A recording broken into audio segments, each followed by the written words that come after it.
Sir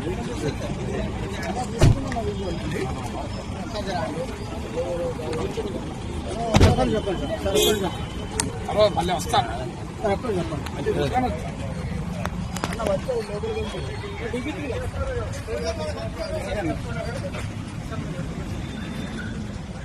అందరు బయటికి రాకముందు ఇక్కడ నుంచి చాలా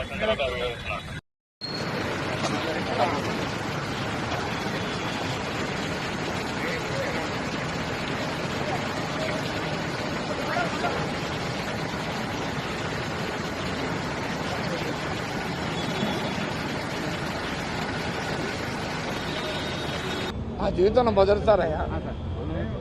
ఏముందని కన్ని పడతాయి.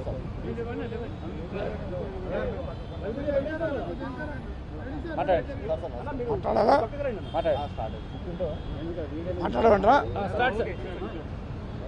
నాకు గత కొన్ని రోజులుగా ఆన్లైన్లో రకరకాల బెదిరింపులు వస్తున్న నేపథ్యంలో రాష్ట్ర డీజీపీని కలిసి మెమరాండం ఇచ్చాం. ఆయన పరిశీలిస్తానని అన్నాడు. ఓకేనా? ఎలాంటి సెక్యూరిటీ అడిగారు సార్ మీరు? సెక్యూరిటీ ఎలాంటి అడుగుడు ఉండదయ్యా. అది నేను నిర్ణయించాను కదా. నేను నిర్ణయించేది కాదు. నేను అడిగింది ఒకటే, నాపై రకరకాల బెదిరింపులు గత కొన్ని రోజులుగా వస్తున్నాయి, అవసరమైన అప్రాప్రియేట్ చర్యలు తీసుకోండి అని చెప్పాను. అదేనా ఇంతగానే ఉంటుంది ఆన్లైన్లో అని చెప్పాను. సోషల్ మీడియా కాకపోతే యాంటీ సోషల్ మీడియా అనుకో, ఆన్లైన్లో అని చెప్తున్నా కదా క్లియర్గా. ఆన్లైన్లో అది నేను చేసిన కామెంట్స్ను ఆల్రెడీ విత్డ్రా చేసుకున్నాను.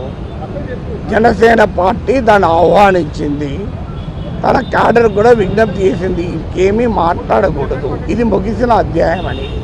ఇక ముగిసిన అధ్యాయం గురించి మళ్ళీ తిరగడం ఎందుకు? దానివల్ల ఏం పర్పస్ సర్వ్ అవుతుంది?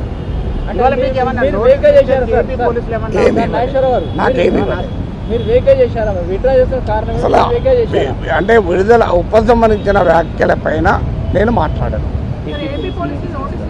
ఏమి పడలేదు, నాకే నోటీసు ఇప్పటి వరకు రాలేదు. మా ఇంటికి రాలేదు, నా దగ్గరికి రాలేదు, నాకు ఫోను రాలేదు, వాట్సాప్లో కూడా ఏమీ రాలేదు. అయిపోయింది కదా మిత్రం, ఇంక ఇంతకంటే ఏముంటుంది మిత్రమా? నాకే తెలియదు నేర్పితే ఎట్లా? డీజీపీ గారు ఏమన్నారు? డీజీపీ గారు అడగని చెప్తారు, నేను ఎట్లా చెప్పాలి?